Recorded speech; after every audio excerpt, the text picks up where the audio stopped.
श्रोताबिन्द प्रणाम। कार्यक्रम सिनुरिया भोर के 23वां श्रृंखला लेके उपस्थित हो चुकल बानी हम बिमला गुप्ता।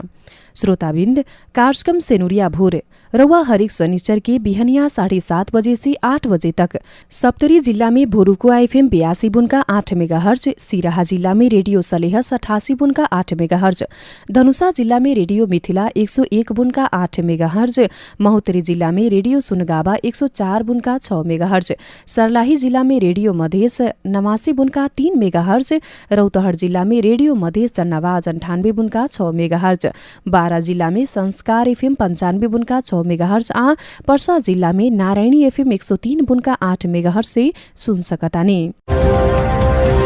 समता फाउन्डेशन के सहकार्य में राइजिङ मीडिया नेटवर्क नेपाल प्रणाली के उत्पादन में निर्माण कैल ई कार्यक्रम के खास उद्देश्य कहल हमनी के समाज में रहल असमानता आ विभेद के खदहा के सकारात्मक सूचना, बातचीत आ उदाहरण मार्फत न्यूनीकरण करे के प्रयास में सहयोग पहुंचावे के ह। कार्यक्रम सिनुरिया भोर मार्फत सीमान्तकृत समाज के महिला के यौन तथा प्रजनन स्वास्थ्य अधिकार प्रवर्तन करे के आ व्यक्तिगत स्वास्थ्य साफ सफाई के बारे में सचेतना विस्तार करे के प्रयत्न करे के ह। यही तरह महिला लैंगिकता के आधार में महिला के ऊपर होके वाला हरेक किसिम के हिंसा के न्यायिक इलाज आ हिंसा नियंत्रण सम्बद्ध सचेतना विकास में भी ई कार्यक्रम संचार के वकालत करेला। आज के कार्यक्रम में सनुरिया भोर में हमने महिला के ऊपर लौके वाला स्तन कैंसर आ बजदाने के कैंसर के विषय में चर्चा करेम सन। जनचेतना के कमी के कारण नेपाल में महिला स्वास्थ्य में बहुते समस्या लौकेला। समाज में खुल के स्वास्थ्य संबंधी समस्या ना राख सके के स्थिति के कारण महिला के कईयन रोग जटिल बनत गइल बा। महिला में लौकेवाला बहुते जटिल बीमारी में से स्तन तथा बजदाने कैंसर के अवस्था बहुते गंभीर बाटे। नेपाल में पिछिलका समय में इस समस्या से पीड़ित महिला की संख्या सालाना बढ़त क्रम में रहल बहुते अध्ययन सब देखौले बाटे। महिला सबन में लौकेवाला कैंसर जैसन और रोग में से बजदाने के कैंसर प्रमुख रूप में परेला। बजदाने में होकेवाला कैंसर वायरस के संक्रमण के कारण होखल करेला। सामान्यतः 35 बरिस उमेर पार कैल प्रौढ़ महिला में ऐसनका समस्या लौकेला। छोटे उमेर में ही यौन संपर्क राखल आ बहुते जना के साथ ही यौन संपर्क कैला में महिला में बजदाने के कैंसर होके के खतरा बेसी होकेला। बारंबार यौन रोग से संक्रमित भइल आ चाहे HIV एड्स भइल महिला में भी एकर जोखिम बेसी होकेला। धूम्रपान तथा सुर्ती सेवन करेवाली अधिकतर महिला सबन में ऐसनका कैंसर भइल तथ्याङ्क देखौले बा। यही तरी बहुते लइका जन्मावल रोग प्रतिरोधात्मक क्षमता कम भइल महिला सबन में भी एकर जोखिम बेसी होकेला। यौनी से असामान्य रक्तस्राव होकत रहे के यौन संपर्क के बाद भी रक्तस्राव होके के बजदाने के कैंसर के लक्षण हवे। ऐसनका अवस्था में असामान्य दुर्गंधित स्राव आ चाहे उजर पानी निकलल करेला। लक्षण देखते मात्र चिकित्सक कहवा पहुँच के परीक्षण करवाइए लेहल जाला। यौन क्रियाकलाप में सक्रिय महिला सब कम्ती में 2 बरिस में एक बेर ई जाँच करावल उपयुक्त रहेला। सुरक्षित शारीरिक संबंध, कंडम के प्रयोग, सुर्तीजन्य पदार्थ के सेवन ना करे के आ यौन गतिविधि शुरू करे से पहिले HPV खोप लगावे के जैसनका काम से बजदाने के रोग लाग सके की संभावना के कम कैल जा सकताटे। ई कैंसर के जांच के खातिर स्त्री रोग विशेषज्ञ, स्त्री रोग सेवा प्रदान करेवाला गैर सरकारी संगठन सब, स्वास्थ्य विभाग के मातृ तथा बाल स्वास्थ्य केन्द्र आ महिला स्वास्थ्य केन्द्र लगायत के स्वास्थ्य सेवा केन्द्र सबन में जांच करावल जा सकता। स्तन कैंसर के कारण मौगत होकेवाला महिला सबन के संख्या भी बड़का बा। यी भी धीरे धीरे बढ़त जाए वाला कैंसर हवे। शुरू के अवस्था में पता लगा के इलाज कैला में ठीक होखल जा सकता। बीमारी गंभीर भइला बाद इलाज में बहुते कठिनाई हुई। खास करके 40 बरिस के उमेर पार कैल महिला सबन में ऐसनका किसिम के समस्या बेसी लौकेला। स्तन के एक ओरिया ही दुखाए के, स्तन में कड़ापन आवे के आ स्तन काड़ा आ आसपास में ना फैले वाला लक्षण गांठ आवे के एकर लक्षण हवे। एकरा अलावा स्तन में हल्का लाल आ चाहे ना छूटे वाला घाव भी आ सकता। स्तन कैंसर भइल बेरिया में स्तन स्तन के छाला भीतर के ओरिया धसत जाला त ठोटी से असामान्य स्राव भी होकल करेला। यदाकदा पाखुर के नीचे बहुते कसके दुखाइ लागेला। स्तन क्यान्सर भइल बा कि ना भइल बा जानकारी पावेला परीक्षण कैल ही बुद्धिमानी हवे। महिनावारी भइल बेरिया से 7वां आ 8वां दिन में एकर परीक्षण उपयुक्त मानल जाला। स्तन क्यान्सर सिर्फ महिला सबन के ही ना होकेला बल्कि 100 गो महिला में से 1 जने पुरुष के भी स्तन क्यान्सर होकल करेला। महिला सबन के ऐसनका क्यान्सर से बचेला क्यान्सर लागियो गईला बाद समय में ही पत्ता लागल खण्ड में इलाज करके ठीक होकेला। समय समय में परीक्षण सब करावत रहल आवश्यक बा। बाकिर चेतना के अभाव के कारण तथा प्रतिस्तु के क्षेत्र में महिला सबन बाहर ना निकले के तथा बीमारी लागियो गईला बाद लुका के बैठे के अवस्था के कारण कईयन महिला के इलाज ना मिलके मौत तक होकल करेला। प्रतिस्तु के स्थानीय तह सबन में महिला में केवाला बस्तानी आ चाहे स्तन क्यान्सर के परीक्षण के खातिर स्रोत साधन के भी अभाव रहल बा त रोजाना काम ना करके खाए के ना पहुँचे वाला वर्ग में अभी दलित समाज के अवस्था अत्यन्त नाजुक रहल बतावेनी बारा के महिला अधिकार प्रदेश 2 का महिलाहरूमा पनि जस्तो प्रजनन अधिकारलाई मौलिक अधिकारकै रूपमा संविधान प्रदत्त अधिकारकै रूपमा व्यवस्था गरे पनि त्यसको उपभोग गर्न पाएका छैनन्। महिलाहरूले स्थिति हेर्नु पर्दाखेरि आफ्नो शरीरमा नै आफै आफ्नो निर्णय गर्ने अधिकार छैन। त्यो अवस्थामा पछिल्लो समय चाहिँ विभिन्न कारणले स्तन क्यान्सर अनि पाठेघरको मुखको क्यान्सरहरू चाहिँ बढ्दो क्रममा त्यहाँका महिलाहरूमा पनि यो समस्या चाहिँ बढ्दो क्रममा रहेको पाइएको छ। यहाँले एउटा महिला अधिकार कर्मीको रूपमा पनि काम गरिराख्दाखेरि चाहिँ के छ स्थिति महिलाहरूको स्वास्थ्यलाई लिएर जुन हामीले आज विषयवस्तु उठान गरेका छौं स्तन क्यान्सर र पाठेघरको मुखको क्यान्सर यी लगायतका स्वास्थ्यसँग सम्बन्धित विषयमा कतिको जानकार छन् त्यहाँका महिलाहरू जागरुक कतिको छन्? चाहिँ एकदमै ठुलो हाम्रो नेपालको प्रदेश 2 को हैन नेपालकै लागि चुनौतीको विषय हो। एकदमै स्वास्थ्य जहाँ त्यसमा पनि दलित र महिला एकदमै जुन कि अहिले हामी यो प्रदेश 2 मा त पछाडि परेकाहरूले पनि आफ्नै बारेमा कस्तो भनेको त हामी ज्वरो भनेको औषधि अब जस्तो के ज्वरो लाग्यो भने पनि औषधि हामी गएर पसलमा गएर माग्ने चेकअप गराउन त एकदम टाढा जान्छ। स्तन क्यान्सर र पाठेघर क्यान्सरको त कुरा त के उहाँलाई थाहा पनि छैन कि यो क्यान्सर हुन्छ हुन सक्छ भन्ने कुरा यसको बारेमा त उहाँलाई जानकारी नै छैन। उहाँ आफै पनि सचेतन हुन्न र त्यसमा पनि यदि बिरामी भइहाल्यो भने सामान्य हो भन्ने हिसाबले उहाँहरू चाहिँ लिने गर्नु त्यसले गर्दा झन् बढी यसले समस्या बल्झ्याएको छ भन्छु मलाई। जस्तो कस्तो छ आँकडा हेर्दाखेरि कस्तो छ यस्तो समस्याहरू भएको महिलाहरू कतिको हुन्छ उहाँले उपचार सेवा सहज रूपमा फेरि पाउनु भएको छ कि छैन? अनि अर्को कुरा जस्तो यस्तो समस्याहरू भइसकेपछि अलिकति घरबाट अपहेलना सहयोग नहुने महिलाहरूलाई त्यो स्थिति पनि रहँदै आएको छ। तपाईँ अब ग्राउन्डमै गएर काम गर्दाखेरि के स्थिति पाउनु भएको छ? हजुर अनि जस्तो सेदाजी अहिले हाम्रो प्रदेश 2 को चाहिँ लकडाउन अगाडिको चाहिँ आँकडासम्म रहेको चाहिँ महिलाहरूको चाहिँ मैले जानकारी पाउँदा 12 जिल्लामा 1129 जना यो पीडित यस्तो समस्याबाट पीडित हुनुहुन्थ्यो उहाँहरू चाहिँ। र अहिले चाहिँ यो के भनेपछि अपहेलना हेल्ना भनेको त केही होइन। अब म एउटा के अरे महिला हो, महिलालाई यो भइहाल्यो भने पनि हेलाको त धेरै ठुलो कुरा उहाँहरूलाई राम्रोसँग खानपानको पनि व्यवस्था गरिएको अवस्था पाइँदैन घरबाट। र जुन हाम्रो नेपाल जुन संविधान दिएको छ त्यो पनि उपचार अब जस्तो हाम्रो नेपालको कानुन भनेको यो पुस्तकमै र कानुनमै सीमित रहेको छ म त भन्छु सिधै कुरा। र यसरी जुन हामीले पाउनु पर्ने सहज रूपमा सुविधा जुन उपचार पाउनु पर्ने त्यो पाउनलाई पनि धेरै परिश्रम गर्नुपर्ने छ। एक त पहिले कति थाहा छैन हामीलाई कानुनी प्रक्रियाहरू र हामीले कति उपचार हामीले सहयोग पाउँछौँ या पाउँदैन नेपाल गभर्मेन्टले हाम्रो लागि कुन कुन सुविधा दिएको छ भन्ने कुरा अहिले पनि जब स्थानीय सरकार हाम्रो भइसक्दा पनि यसको लागि अझै पनि सहज रूपमा जस्तो के हामीले अब जतिजनाले पाउनु पर्ने त्यो पनि नपाइरहेको अवस्था छ। 2-4 जना थाहा पाइहाल्यो भने त्यो अरूलाई किन भन्नु भन्ने पनि अवस्था छ। हाम्रो समाजको अवस्था यस्तो रहेको छ। जस्तो महिलाहरूलाई हुने यो क्यान्सरको जोखिम एउटा एज जस्तो 40 पछि चाहिँ अत्यधिक हुन्छ भनिन्छ हैन? त्यसपछि चाहिँ नियमित जाँचहरू गरायो भने यस्ता क्यान्सरहरू स्तन क्यान्सर वा पाठेघरको क्यान्सरहरू चाहिँ रोकथाम गर्न सकिन्छ, केयर गर्न सकिन्छ भन्ने कुराहरू छन्। यो अवस्थामा चाहिँ के छ उनीहरूले जुन टेस्टहरू गर्नुपर्ने हुन्छ नि जाँचहरू गर्नुपर्ने हुन्छ नि त्यो जाँचहरू चाहिँ कति गर्नु पाउनु भएको छ कि अहिलेसम्मको अवस्थामा हाम्रो उपेन्द्र देवकोटाजी हामीले एउटा एसियाको हामीले एउटा उनी गुमाएका छौँ नेपालको सन्तान नै गुमाएका छौँ भन्दा पनि हुन्छ। उहाँले आफ्नो एउटा सानो एउटा भिडियो च्यानलमा पनि भन्नुभएको थियो हामी नर्मली केही नभए पनि हामीले वर्षमा 2 चोटि चाहिँ आफ्नो पूर्ण रूपमा चाहिँ हाम्रो हेल्थ चेकअप गराउनु पर्ने अवस्था उहाँले भनेको र हाम्रो नेपाल गभर्मेन्टले हामीले पनि स्वयं गर्नुपर्ने। तर पनि हामी त यहाँ खाना लाउनलाई र जो गर्नलाई नै समस्या छ। वर्षको 2 चोटि हामीले हेल्थ चेकअप गराउनु मासिकै चेकअप गराउनु पनि अवस्था त्यस्तो रहेको चाहिँ छैन अहिलेसम्मको अवस्थामा चाहिँ होइन।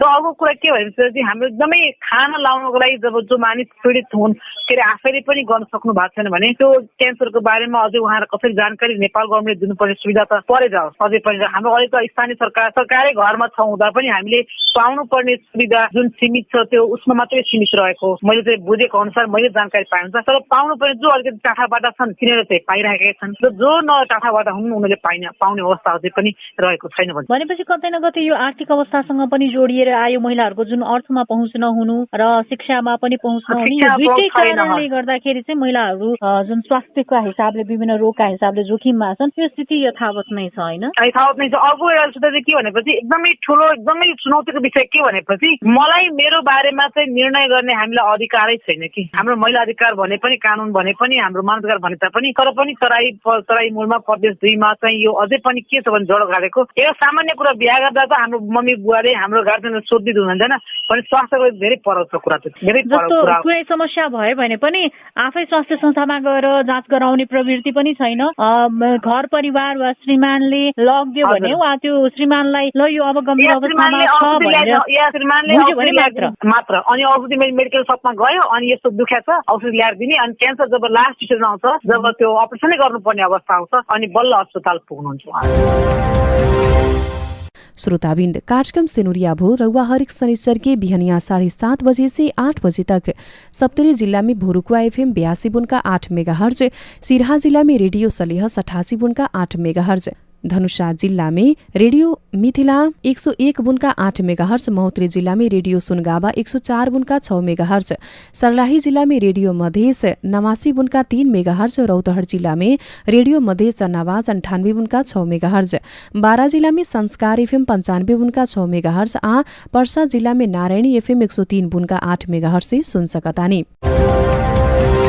पिछिलका कुछ बरिस के तथ्यांक देखल जाओ त स्तन तथा बजदाने के क्यान्सर होकेवाला महिला सबन के संख्या दिन प्रतिदिन बढ़त गइल बाटे। परदेशु के तथ्यांक देखला बाद एकर संख्या बहुते भयावह रहल बाटे। बाकिर आज भी सरोकारवाला निकाय स्तन आ बजदाने के मुंह के कैंसर के बारे में जनचेतना अभिवृद्धि के साथ ही स्वास्थ्य सेवा विस्तार में उदासीन लोकल बताविनी प्रदेश नंबर 2 के बहुते जिला में काम कर चुकल स्वास्थ्य कर्मी विष्णु परियार। हामीले जुन आज स्तन क्यान्सर र पाठेघरको मुखको क्यान्सरको कुरा गरिराख्दाखेरि कतिको महिलाहरूमा चाहिँ यस्तो समस्या विशेष गरी प्रदेश 2 का महिलाहरूमा रहेको पाउनुभयो? प्रदेश नम्बर 2 को जनताहरूको चाहिँ शैक्षिक स्थिति पनि अलिक कमजोर अवस्थामा रहेको छ। तराईको बेल्ट अनि त्यसपछि विकासको क्रममा पनि अलिक पछाडि भएर पनि धेरै स्वास्थ्यको पहुँचमा अलिक कमी छ। मान्छेहरूको त्यहाँ चेतनाको कमीले गर्दा विशेषतः होइन दुर्गम क्षेत्रमा तराईको दुर्गम क्षेत्रको चाहिँ यस्तो अवस्था छ।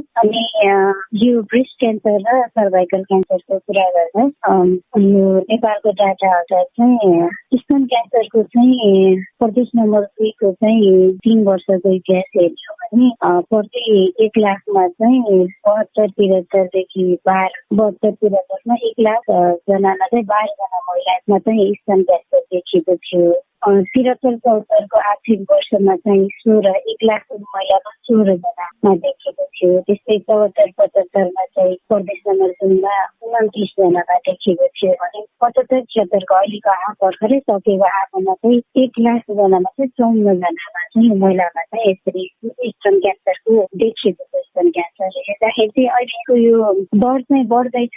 संख्यात्मक रूपले दिनदिनै वृद्धि भइरहेको छ, डेटाहरू पनि हेर्दा त्यही छ। तर यो कतिको सिरियस अवस्थामा आउने रहेछन् उपचारको लागि वा पहिलो उनीहरूलाई कतिको जानकारी भएको यो स्तन क्यान्सर हुन्छ है, पाठेघरको मुखको क्यान्सर हुन्छ है, महिलाहरूलाई चाहिँ हुने क्यान्सरहरूमा सबैभन्दा धेरै भन्ने जानकारी चाहिँ उनीहरूलाई कतिको रहेछ? यो स्थानीय स्तरमा चाहिँ कामको हिसाबले कामको एक्सपिरियन्सको हिसाबले कुरा गर्नुपर्दा चाहिँ मेरो एक्सपिरियन्स चाहिँ एकदम दुर्गम क्षेत्रको थियो तराईमा पनि है। त्यहाँ चाहिँ महिलाहरूको चेतनाको स्तर पनि कमी प्लस त्यसमा पनि त्यहाँको सामाजिक मूल्य मान्यताको कुरा गर्नुपर्दा त्यहाँको सोसाइटी त्यहाँको समाजमा चाहिँ महिलाहरू चाहिँ घरबाट बाहिर जानु हुँदैन भन्ने खालको चाहिँ त्यहाँको सामाजिक मान्यता छ। सकेसम्म घरको कुरा घर बाहिर नल्याउने भन्ने किसिमको त्यहाँको माता भेटेँ मैले होइन। अब त्यसमा चाहिँ पहुँचको कुरा महिलाहरू घरदेखि बाहिर आउन नै पहिला समस्याको कुरा हुन्छ है। अनि त्यसपछि उनीहरू स्वास्थ्य संस्थासम्म आइपुग्नु ठुलो कुरा हो। त्यहाँ आएर पनि अब त्यहाँ स्वास्थ्य सेवा परामर्श होइन उनीहरूलाई उचित सरसल्लाह हुन्छ नि अनि पेट जाँचको कुराहरूको उपलब्धता चाहिँ अर्को कार्यको रूपमा आउँछ। मैले अलिकति दलित समुदायको कुरा जोड्न खोजेँ। जस्तो समग्रमा प्रदेश 2 मा महिलाहरूकै स्थिति अलिकति अन्य ठाउँहरूभन्दा विभेदमा परेको, अलि थिचोमिचोमा राखिएको होइन, अलि बन्द गरेर राखिएको समाजमा वा भनौँ न खुल्ला रूपमा हिँडडुल गर्न पनि उनीहरूलाई समस्या रहेको अवस्थामा मधेसका दलित महिलाहरूको स्थिति अझ विशेष गरी यही हामीले कुरा गरिरहेको स्तन क्यान्सर र पाठेघर क्यान्सरका विषय, स्वास्थ्यसँग जोडिएका विषयहरूलाई लिएर कुरा गर्दाखेरि कस्तो पाउनुभयो? एउटा स्वास्थ्य कर्मीको रूपमा काम गर्दै गर्दा उनीहरूलाई चाहिँ सहज रूपमा स्वास्थ्य संस्थामा आउन कति सहज छ? सँगसँगै यो हामीलाई यस्ता रोग लाग्न सक्छन्, हामीले जाँच गराउनु पर्छ भन्ने चेतना कतिको पाउनुभयो? र स्वास्थ्य संस्थामा आइसकेपछि एउटा जुन जातीय भेदभाव छ नि हाम्रो समाजमा व्याप्त, त्यो भेदभावको पनि शिकार हुँदाखेरि उनीहरूलाई स्वास्थ्य सेवा पनि जुन रूपमा पाउनु पर्ने हो त्यो नपाउने स्थितिहरू पनि धेरै देखिन्छ। तपाईँको अनुभवमा चाहिँ कस्तो रहन्छ यो हकहरूमा, यो सवालमा के छ स्थिति? सुरुमा त अब पहिलो कुरा त तराई क्षेत्रमा सामाजिक मान्यताको कारणले नै महिला अलिक पछाडि नै छन् होइन। अनि अर्को चाहिँ अब सोसियो इकोनोमिक कुरा त आउँछ नै होइन। त्यसमा पनि अब दलितहरूको कुरा सोध्नु भयो होइन। दलित महिलाहरू त अलिक पछाडि नै छ है। अब यादवहरू गर्छ, शाहहरू गरिसकेकातिर होइन, अलि तराई भेगतिर होइन, अब विश्व बाहुन छुट्टै छ उनीहरूको चेतना गइसकेर अलि अगाडि चाहिँ, किनभने उनीहरू अदैचित रूपमा पनि अगाडि बढ्न गएको, अलिकति अपर्च्युनिटीहरू पाएको त्यस्तो अवस्था छ। लगभग यो दलितको कुरा गर्नुभयो भने चाहिँ दलित महिलाहरूमा चाहिँ अलिकति पछाडि नै छन्। उनीहरू धेरै पहुँच चाहिँ छैन शैक्षिकको स्तरको होइन, चेतनाको। अनि फेरि अर्को एकदमै लोवर लेभलमा जाने हो भने चाहिँ लोवर लेभलबाट सुरु गरौँ होइन। दलितहरूको चाहिँ त्यहाँनिर देखेको 3 वर्ष बस्दा देखेको अनुभवमा के भेट्यो भने उनीहरू 2 खानालाई पनि एकदम धेरै सङ्घर्ष गर्नुपर्ने, काम गरेर अनि ल्याएर खानुपर्ने भनेपछि उनीहरू खानको लागि 3 दिनै काममा जानुपर्छ होइन। स्वास्थ्यको उनीहरूको अब यो अझै यो क्यान्सरको भन्ने कुरा त उनीहरूको दिमागसम्म आइपुग्न नै भ्याउँदैन। त्यो सोच्नलाई पनि उनीहरूलाई धेरै समय लाग्छ। पहिला खानु चाहिँ पऱ्यो नि त होइन। स्वास्थ्यलाई त धेरै पछाडि अब त्यो पहिचान गर्न आउनलाई पनि उनीहरूलाई अलिक गाह्रै हुन्छ होइन। पक्कै पनि यो अवस्था छ। तर अहिले जसरी संविधानले स्वास्थ्यको हकलाई चाहिँ मौलिक हकको रूपमा व्यवस्था गरिसकेपछि त्यो अनुसारको संरचनाहरू पनि बन्नुपर्ने हो स्थानीय तहहरूमा पनि। र अहिले पनि पछिल्लो समय नगरपालिका गाउँपालिकाहरूमा पनि स्वास्थ्य शाखा छन्, ती मार्फत पनि होइन अरू संरचनाहरू पनि छन् स्वास्थ्य सेवासँग जोडिएका, त्यस्ता व्यवस्थापनहरू गर्नका लागि। जस्तो महिलाहरूमा हुने अधिकांश महिलामा हुने जुन देखिएको छ स्तन क्यान्सर र पाठेघरको क्यान्सर, यसको बारेमा सचेतना जगाउने र महिलाहरूलाई जस्तो एउटा सरकारले निःशुल्क उपचारहरूको लागि पनि प्रयासहरू गरिरहेको छ। कस्तो छ स्थिति साँच्चीकै वास्तवमा जो प्रभावित छन् यस्ता रोगहरूबाट उनीहरूले यस्तो स्वास्थ्य सेवा कसरी पाइरहेका छन् होइन, पाइरहेका छन् कि छैनन्? आर्थिक रूपमा अघि पनि यहाँले जोड्नुभएको कुरा, आर्थिक रूपले गर्दा पनि कति महिलाहरू उपचार गराउनै आउँदैनन् होइन, सक्दैनन्। त्यस्तो अवस्थामा सरकारको तर्फबाट, स्थानीय तहको तर्फबाट उनीहरूको लागि केही विशेष व्यवस्था गरिएको छ कि छैन त प्रदेश 2 को हकमा? विशेष व्यवस्था भनेर त्यो छुट्टै खालको त छैन। तर नेपाल सरकारले जुन जुन कुराहरू लागू गरेका छ सेवा सुविधाको लागि, उपलब्धताको लागि होइन, सरकारी नियमित रहेर त्यो सेवा चाहिँ पक्कै पनि उपलब्ध छ। स्थानीय तहमा स्वास्थ्य संस्थामा तपाईँले भन्नुभयो होइन, लोकल लेभलमा हुनुपर्ने बेसिक इसेन्सियल हेल्थ केयरको कुराहरू आउँछ होइन। अनि गर्भजाँचको कुराहरू आउँछ। विशेष हाम्रो कन्ट्याक्ट पोइन्ट भनेको हामीले महिलाहरूलाई भेट्ने भनेको स्थानीय तहको कुरा गर्नुपर्दाखेरि चाहिँ एउटा गर्भजाँचको बेलामा हो होइन। उहाँ के रहनी है प्रदेश नंबर 2 में कार्यरत स्वास्थ्यकर्मी विष्णु परियार। 20 संघीयता में गैला के बाद अधिकार संपन्न स्थानीय तह सबन क्रियाशील बा। कार्यक्रम बना के बजेट तर्जुमा करे के नीति बनावे के तक अधिकार स्थानीय तह के बा। महिला सबन के स्वास्थ्य के साथे जुड़ल स्तन कैंसर आ बस्तानी के मुंह के कैंसर जे तरे बढ़ रहल बा, एकर रोकथाम नियंत्रण के खातिर सहज स्वास्थ्य सेवा उपलब्ध करावे के सवाल में आ महिला में होकेवाला कैंसर के बारे में चेतना अभिवृद्धि के खातिर स्थानीय तह के भूमिका कैसन का बा, यह विषय में संगतिया श्वेता सिन्हा मिथिला नगरपालिका के उपमेयर तारा बस्नेत लामा के साथे बातचीत कैले बानी। सुनल जाऊ उहाँ लोग के बतकही। महिलाहरूमा देखिने स्तन क्यान्सर र पाठेघरको मुखको क्यान्सरको हो। अब यति बेला स्वास्थ्य सेवादेखि लिएर जनचेतना अभिवृद्धिका कार्यक्रमहरू बनाएर बजेट छुट्याउने सबै अधिकार स्थानीय तहलाई छ। प्रदेश 2मा पनि कस्तो छ भने महिलाहरू बाहिर नआउने होइन, आफ्ना समस्याहरू स्वास्थ्यमा देखिएका समस्याहरू लिएर पनि नआउने चेतनाकै अभाव छ। यस्ता विषयहरूलाई चाहिँ कसरी बजेट छुट्याएर काम गर्नु भएको छ, कतिको प्राथमिकतामा राख्नु भएको छ तपाईँको नगरपालिका क्षेत्रभित्र? हाम्रो नगरपालिकामा यो भन्दा अगाडि हामी जनप्रतिनिधि भएर 1 वर्षपछि हामीले चाहिँ शिविरै चलायौँ है।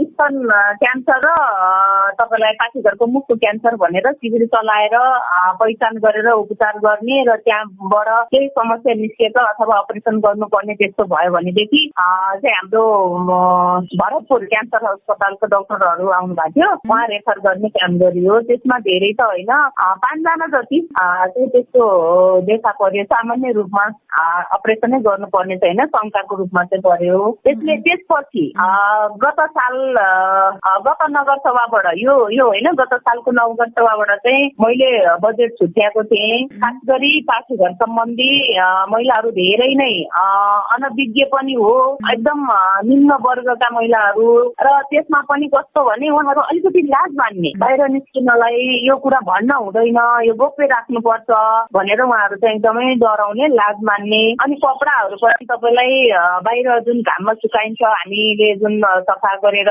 त्यो नगर्ने, आफ्नो गोप्य कपडाहरू भित्र लाउने कपडाहरूलाई चाहिँ त्यो भएको हुनाले त्यो सबै मैले हिजो पनि मैले यहाँहरूलाई अलिकति जानकारी गराएको थिएँ। र आज चाहिँ मैले के भन्न सक्छु भनेदेखि त्यो समूह अन्तर्गत म हरेक महिला समूहको तालिम गोष्ठीमा र समूहहरूमा जाँदा म जाँदा उहाँहरूलाई यो एकदम स्पष्ट प्रतिदिन सांस्कृतिक सवालमा त म अति नै खुलेर उहाँहरूसँग अति नै खुलेर र उहाँहरूलाई म एकदमै पोख्दै भन्नुपर्छ, यो यसले यस्तो रोग हुन्छ, यसले यस्तो रोग हुन्छ, यसले यस्तो गर्छ, यसको कारण यो हो भनेर उहाँहरूलाई भनेपछि उहाँहरूले धेरैले भन्नुभयो दिदी मेरो चाहिँ एकदमै ढाँटी झरिराखेको छ, यो चाहिँ अनि मैले धेरैबाट कुरा सुनेपछि अब भएन यसरी भनेर नगरबाट हामीले बजेट छुट्याएको थियौँ। अब विभिन्न कारणले त्यो अब स्वास्थ्य शाखालाई हामीले बजेट छुट्यायौँ। स्वास्थ्य शाखाले यसलाई अलिकति अलि हेलचक्राइ गरेको जस्तो मलाई लाग्यो। त्यो चाहिँ हामीले शिविर चलाउँछौँ, 11वटा वाडामा शिविर चलाउने अथवा नगरमा एक ठाउँ शिविर चलाउने 7 दिनसम्मको र सबैलाई जानकारी माइकिङ गरेर उहाँहरूलाई चाहिँ वाडामा जानकारी गराएर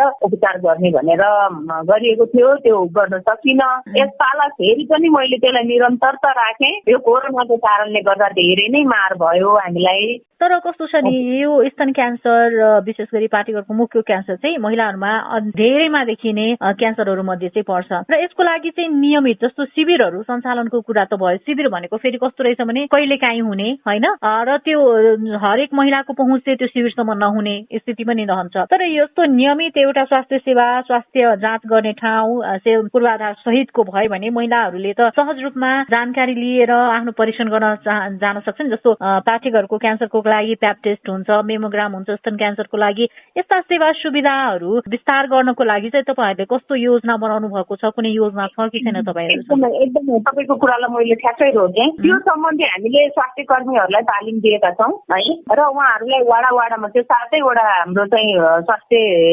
क्लिनिकमा त्यो हाम्रो स्वास्थ्य शाखामा आएर उहाँहरूले चेकअप गराउन सक्नुहुन्छ। उहाँहरूले मुखको पाठेघरको मुखको क्यान्सर र स्तन क्यान्सरको सवालमा त्यहाँनिर हाम्रा दक्ष भइसकेका छन्। ती कर्मचारी हामीले स्वास्थ्य कर्मचारीहरूलाई चाहिँ दिएका छन्, जुन अनमी पास गरेर बस्नु भएको छ उहाँहरूलाई तालिम दिएका छन्। हजुर, भनेपछि पूर्वाधार सहितको स्वास्थ्य सेवा उपलब्ध छ भन्न खोज्नु भएको? हजुर हजुर। जस्तो यो सरकारले पनि महिलाहरू विशेष गरी अझ विपन्न महिलाहरू जसलाई चाहिँ स्तन क्यान्सर वा पाठेघरको क्यान्सर भयो उहाँहरूलाई चाहिँ उपचारको लागि सहयोग वा निःशुल्क गर्ने व्यवस्था गरेको छ। तर कतिपय महिला चाहिँ विशेष गरी हामीले अहिले दलितकै प्रसङ्ग जोड्यो भने दलित महिलाहरू आज काम गरेन भने भोलि के खाने राति के खाने भन्ने अवस्थामा छन्। आर्थिक अवस्था कमजोर हुँदा उहाँहरूले चाहिँ आफ्नो स्वास्थ्यमा समस्या देखिए पनि स्वास्थ्य जाँच गराउन नजाने, पैसा कहाँबाट ल्याउने भन्ने जस्तो छ। तर सरकारले यस्तो सेवा सुविधाहरू दिएको छ भन्ने पनि जानकारी छैन के। र अर्को चाहिँ हामी अस्वस्थ भयौँ भने वा हामीलाई समस्या हुन सक्छ भने नियमित गरेर चेक जाँच गराउने पनि एउटा प्रवृत्ति पनि पनि छैन, जानकारी पनि छैन, सचेतना पनि छैन। यसमा चाहिँ कसरी काम गर्दै हुनुहुन्छ? हामीले स्वयंसेविकाहरूलाई परिचालन गरेका छौँ।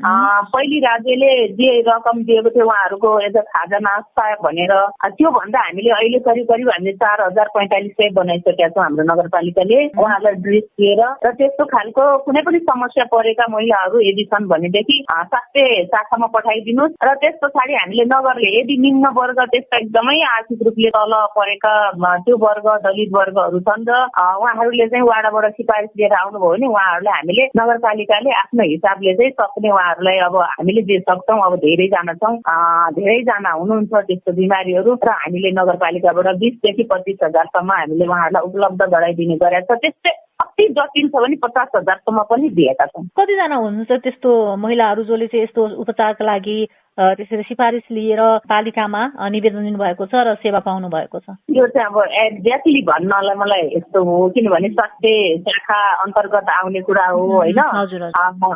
मैले थाहा पाए अनुसार चाहिँ अब जुन हामीले त्यो के अरे स्तन क्यान्सर भएको एकजना स्तनै चाहिँ हटाउनु पर्यो है, एकजना उहाँको चाहिँ त्यो एकदमै समस्या भएर आयो। तर पाठेघरको मुखको क्यान्सर भनेर चाहिँ अहिलेसम्म त्यसरी आउनु भएको छैन। तर अन्य अन्य बिमारी महिलाहरू आउँदाखेरि सामान्य किसिमको पनि अब त्यो पाठेघर सम्बन्धी छ भने चाहिँ मैले बढी फोकस गर्छु, मेयर साहबलाई पनि भन्छु होइन हेर्नुपर्छ, हामीले गर्नुपर्छ, जे सकिन्छ त्यो सहयोग गरौँ भनेर भन्छु। तर एक्ज्याक्टली मैले भन्नु पर्दाखेरि किनभने त्यो समितिमा पनि कस्तो रहेछ भने मेयर साहबको अध्यक्षता हुने अनि शाखा अधिकृत चाहिँ त्यहाँको सदस्य सचिव र के अरे हाम्रो प्रमुख प्रशासकीय सदस्य हुने भएको हुनाले अलि त्यो समिति पनि भित्र भएको हुनाले मलाई मसँग जो आउँछन् मैले त्यसरी उहाँहरूलाई पठाइदिन्छु। उहाँ किरण है मिथिला नगरपालिका की उपमेयर तारा बस्नेत। श्रोताबिंद, हमने के सेनुरिया भोर कार्यक्रम के पिछिलका श्रृंखला में 3 गो प्रश्न सब पूछिले रहनी, जे अनुसार पहिलका प्रश्न पत्नी गर्भवती भइल बेरिया पुरुष से निभाएवाला भूमिका काथी काथी हवे कहल रहे, जेकर सही जवाब हवे उपस्थित रहेके शारीरिक मानसिक भावनात्मक आर्थिक साथ सहयोग करेके गर्भ जाँच करावे गैला के साथे आ घर के कामकाज में सहयोग करेके। दोसर का प्रश्न परिवार नियोजन के प्रक्रिया में पुरुष के संलग्नता कैसन होके के पड़ल कहल रहे, जेकर सही जवाब हवे परिवार नियोजन के साधन के बारे में संवाद करेके, बच्चा बच्ची के संख्या के बारे में बातचीत करेके, जन्मांतर में बातचीत करेके, परिवार नियोजन के सभी प्रक्रिया में महिला के समान सहभागिता सुनिश्चित करेके आ महिला के स्वनिर्णय के सम्मान करेके आदि। बाल बच्चा के देखभाल में पुरुष के कैसन का भूमिका निर्वाह करेके पड़ेला कहल तीसर का प्रश्न के सही जवाब हवे बच्चा के खियावे के, पियावे के, नहवावे के, साफ सफाई करावे के, सुतावे के, पालन पोषण करे के लगायत के काम में संलग्न होके के। हमने के पूछल प्रश्न के जवाब देहत कार्यक्रम में सहभागी होके वाला सब केहू के हार्दिक धन्यवाद देवे के चाहतानी। सही उत्तर भेजे वाला में से अनिता कुमारी खांग सप्तरी आ जयदीप कुमार 12 से विजयी भइल बानी आ उहाँ सबन 200 रुपया के मोबाइल में रिचार्ज कार्ड प्राप्त कैले बानी। अब लागल जाओ इस सप्ताह के प्रश्न के ओरिया। इस सप्ताह के पहिलका प्रश्न रहल बा बजदानी के मुंह के कैंसर के कारण काका हवे। प्रश्न ध्यान दे के फिर से सुनेम, बजदानी के मुंह के कैंसर के कारण काका हवे। दोसर का प्रश्न रहल बा बजदानी के मुंह के कैंसर कैसे रोकल जा सकता। प्रश्न फिर से एक बेर, बजदानी के मुंह के कैंसर कैसे रोकल जा सकता। सप्ताह के तीसर का प्रश्न रहल बा बजदानी के मुंह के कैंसर जांच कहवा करावल जा सकता। प्रश्न फिर से एक बेर, बजदानी के मुंह के कैंसर जांच कहवा करावल जा सकता। सप्ताह के चौथा प्रश्न रहल बा स्तन कैंसर के जोखिम में कौन उमेर समूह के महिला बेसी रहेनी। प्रश्न ध्यान दे के फिर से सुनेम, स्तन कैंसर के जोखिम में कौन उमेर समूह के महिला बेसी रहेनी। पांचवा औरी अंतिम प्रश्न रहल बा स्तन कैंसर का महिला सबन के ही होकेला। प्रश्न फिर से एक बेर, स्तन कैंसर का महिला सबन के ही होकेला। श्रोताबिंद, हमने के अभी खुलस्त कैल गए प्रश्न के उत्तर अगर रउआ जानकारी बा त हमने के मोबाइल नंबर 9847696262 9847696262 में फोन करके उत्तर लिखवा सकतानी आ चाहे SMS के मार्फत उत्तर भेज सकतानी। यही तरह समता फाउंडेशन के फेसबुक पेज में तक प्रश्न सब राखल गइल बा आ उ फेसबुक पेज के मार्फत भी जवाब दे सकतानी। फिर से 3 गो प्रश्न मिलाए वाला व्यक्ति में से 2 जने के गोला प्रथा के मार्फत 200 रुपया के मोबाइल में रिचार्ज कार्ड उपलब्ध करावल जाई। श्रोताबिन्द आजु के सेनुरिया भोर के समय एतही उरिया चुकल बा। कार्यक्रम सेनुरिया भोर के विषय में कोनो सलाह सुझाव आ चाहे शिकायत भइला में हमनी के विद्युतीय पत्र में जरूर लिखेम। हमनी के पत्र भेजे के ईमेल ठेगाना rmn.nepal@gmail.com हवे। यही तरह रउआ हमनी के 0151 में सीधा फोन संपर्क कर सकतानी। एकरा साथै समता फाउन्डेशन के सहयोगा राइजिङ मीडिया नेटवर्क नेपाल प्रणाली के निर्माण में संचालित कार्यक्रम सेनुरिया भोर से विवेक यादव, राकेश ठाकुर, श्वेता सिन्हा, ईश्वर दाहाल आ सुषमा कर्णे के साथे हम बिमला गुप्ता भी आज्ञा चाहतानी। राउर सप्ताह स्वस्थ आ सुखमय बीतो। प्रणाम।